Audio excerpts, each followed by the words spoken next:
Dude, freaking Redcat has done it again. They took the Ascent 18 that has been the best budget crawler in my opinion, did a little rework on it, and now we have the MT-18. So no, Redcat didn't just take the Ascent 18 and transform it into a monster truck. They've actually did a lot of work here. So let's take a quick dive into this and check it out. So the first thing you'll probably notice is this newly designed body from Redcat. This is their own design. They have this blue and a version that they teamed up with Edelbrock available as well. And then underneath you'll see a brand new monster truck chassis. So they completely designed a new chassis to fit the monster truck vibes in this thing with new straight axles, as you can see there. So they didn't just keep the portals from the Ascent 18. They designed new straight axles for our monster truck, which features four-wheel steer that is locked out from the factory, but you can easily add the four-wheel steer servo to the rear and make this thing four-wheel steer straight out of the box. And they also included metal drive shafts as well. So no more snapping shafts when you give it the beans. Quick little size comparison next to the T Ford.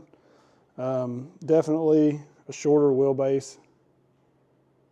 Overall, sits quite a bit lower, which I think is actually a good thing. And actually, I just really like the size of this, especially for indoor use. Here you can see it's very similar in size to the Max Smasher builds. This does come with the standard 2.4 gigahertz transmitter that we're used to getting with the Ascent 18, but it has a slightly different ESC/receiver combo in it. You'll see here this says the R3C-MT. The one that was in the Ascent 18 is the R3C-ER. So the channel 3 on this didn't actually function. Whereas on the MT version, the channel 3 will work our rear steer when we install our rear servo. So here will be center, and then we'll be left and right as you switch the switch. So we'll have a true monster truck four-wheel steer setup by just adding a servo to the rear. So I really like this new body. It sort of gives me those C10 vibes.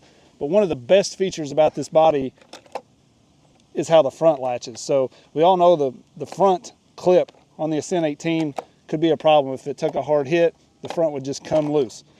Check this out. I can't even pull the front off. The rear's not even attached, but just trying to pull it off, you have to sort of put it on and lower it down. That's because they put this back piece onto the mount, whereas before we just had this front, so there was nothing on the rear to hold it in place. Now we've got this back piece, which actually looks like it's just a piece they added on that we should be able to add to this one as well. So it'd be nice to be able to pick one of those up and just bolt onto the Ascent bodies to help keep those on. So the body will still pop off with very hard hits to the front end, as you'll see here, but it happens way less than before. So on the fully charged stock 2S battery, you'll see can't quite just get a wheelie from takeoff. I did at one point earlier, got a little bit there. Nose wheelies are kind of hard sometimes, but you can see you can get them. The only thing with the nose wheelie is this does have like a brake. So you go from forward to brake, but it has a very good brake. So it kind of helps you get those nose wheelies, but it still makes it a little tough at times. You can see I'm struggling with it right there. So to get the nose wheelie, you almost have to go like full throttle forward, then hit the brake. And it's just kind of hard to get it on the nose wheelie. You'll see sometimes I just kind of loop out. There we go. Got a little one right there. Because it does have a really good brake, but it doesn't really have the power just to kind of do it right there, because you're hitting brake, then reverse. You have to like try to double tap, and you just really can't do it quick enough. There, I got one. As far as going forward, you can punch it, and it just won't hardly get that wheelie. So just punching it, you're not going to get it. But if you back into it a little bit, you can easily pop the rear up and wheelie this thing for days. So it is the most monster truck feeling monster truck stock out of the box that I've ran yet, I think. Even though we have that drag brake, or that brake right there, that just makes me struggle getting that nose wheelie.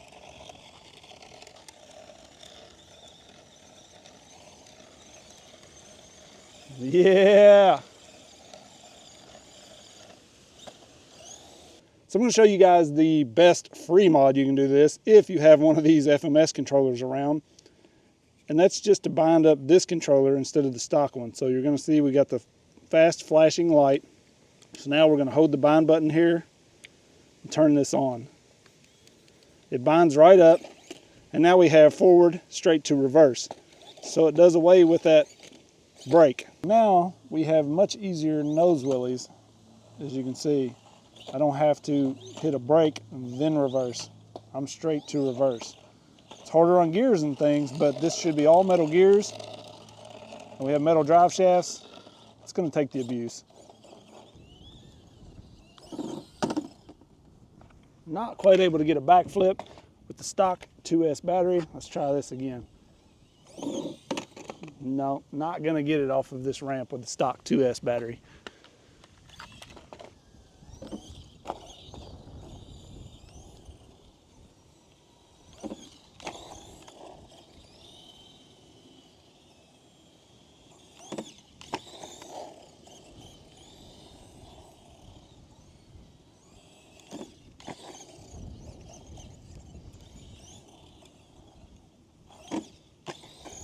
So the next upgrade that you can do is for sure just get a 3S pack.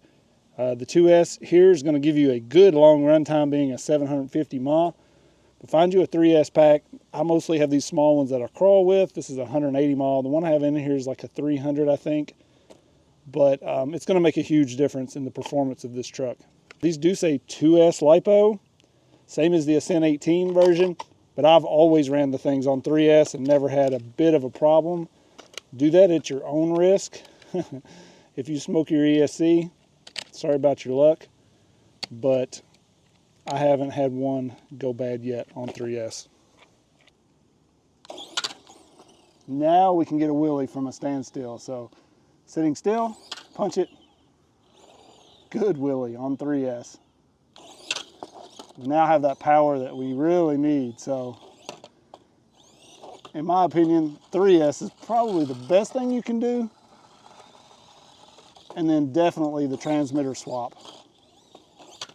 So much more snappy.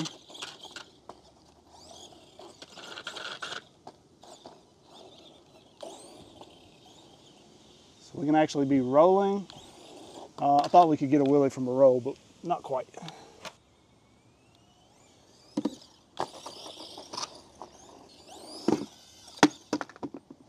So I'm not here to fluff and puff or blow smoke up your guys' rear and tell you that this monster truck is perfect out of the box, but I'm going to tell you why I think it is the best one yet, okay? It is a full monster truck chassis build on straight axles, ready for the four-wheel steer, so you don't have to purchase another axle to do that and go through changing all the links and all that stuff. It is ready to go. All we're going to need is this servo. So we are going to go ahead and four-wheel steer this to show you guys how that functions.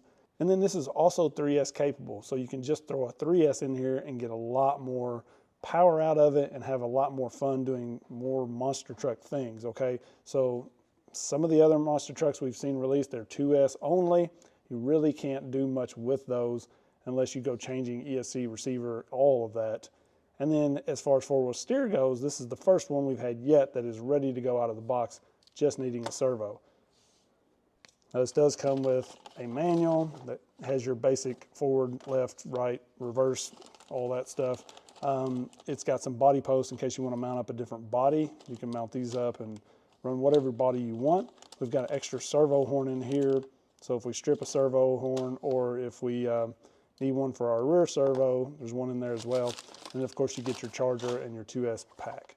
So I'm going to show you guys just how simple this is to four-wheel steer here. So we're going to pull this screw right here, and then we're going to take this little block out. So this is just in place of the servo.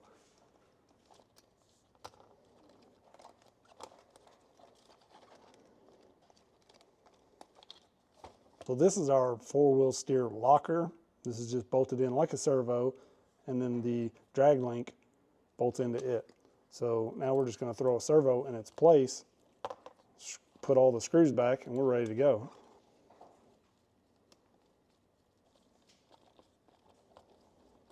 Now all you got to do is route the wire from your servo, plug it into channel 3, and you're set. So I'm going to show you guys how this works with the stock transmitter, because at this point you want to power the truck up. So we have the front working, we have our throttle, but we've left this drag link disconnected from the servo. We've mounted our servo horn onto it, and we're going to make sure that this switch is in the center. So you don't want it left or right. You want to make sure this switch is in the center. Then we're going to line up our horn here with the rear wheels in the center position. All right, now this right here is key. This is why you watch this channel, not everybody else. I don't know. Hopefully everybody else is gonna tell you this, but I don't know. So when you hook this up, you can see the rear is off track.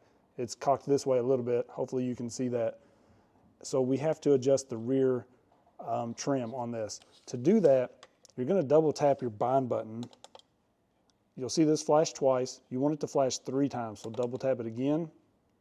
When that flashes 3 times, now our steering trim will work this rear. So hopefully you can see I'm straightening that out. That looks much straighter right there.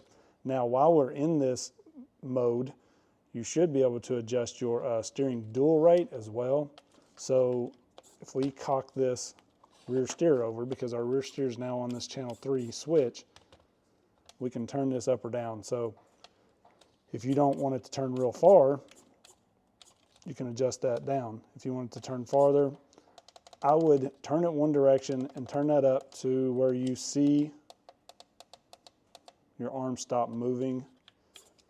So you don't want that servo just constantly pushing on that, maxing out. It's gonna burn up your servo. It's gonna get this all in a bind. So right in there somewhere is where you're probably gonna want it. You can turn it down 1 or 2 if you are not too worried about getting like crazy mad steering angle out of your rear end. And then we should be set. So to exit that, you're gonna double click until this flashes once. So now we are back to adjusting our front if we use those. So if we need to adjust the front, we can do that with the trim and the dual rate as well. So now we have 4-wheel steer. So if you plan to use the FMS transmitter, if you have one around, I probably would go that route. I'm going to turn this on until it's flashing fast. I'm going to hold the bind button and turn this on. So we should bind up. Now, if your rear is off on this transmitter, you're going to do the same thing basically. Double tap your bind button, but at this point, you're going to be where you need to be. So now your steering trim knob here should work your rear, as you can see, and your dual rate is the same. So your steering dual rate here, if you turn this to one side and turn that up or down, you'll see it's going to turn a little less. So just kind of adjust that to where you're not fully maxing out your steering, and it'll be the same the other way, basically. So all of your adjustments are right there. So when you want to exit that and control the front again, you just double tap your bind button. Now we have 4-wheel steer with this transmitter. So the 4-wheel steer is definitely the key to unlocking the 6 Cyclones, right? I love the fact that this is ready for 4-wheel steer straight out of the box. I don't know that I personally will use it a ton, but every time a new monster truck is released, I get bombarded with questions about, is it ready for 4-wheel steer? Can we 4-wheel steer it? And the answer is usually yes, but it's going to take quite a bit of work to do it. With this, all you need is a servo. Honestly, most of us probably have a servo laying around. Here you can see how well this goes through the tall, thick grass. And that's one of the other things I love about this truck, straight out of the box for 159 bucks. It's so versatile. You can see it going really well on the gravel here. I took it through the high grass. It works on the dirt. And honestly, where I see me using this the most is indoors with the kids playing inside on a few little ramps indoors. Here you can see me playing around with the 4-wheel steer on the concrete. And I mean, it's fun. I just don't know that I will use it a ton, but it is cool to have that monster truck look, you know, and actually have the 4-wheel steer. If you have a kid that's going to be playing with one of these, obviously they're going to want it to have 4-wheel steer. You know, they watch Monster Jam, you know, that's what they do. So the fact that it's so easy to do that is just perfect. So I think at the $159 price tag, this thing has a lot to offer. And with a few upgrades, maybe going brushless later, this thing's going to be insane. So I definitely see myself spending much more time with this than the Micro B I just bought. I don't know, man. I just haven't been a big fan of that. I appreciate Redcat sending this one over. You guys go check it out. Use the link. If you use that link, it does help out the channel. It lets them know, hey, they watched this guy, and maybe we should send him some more free stuff. You guys know I'm all about that free stuff and making billions on YouTube.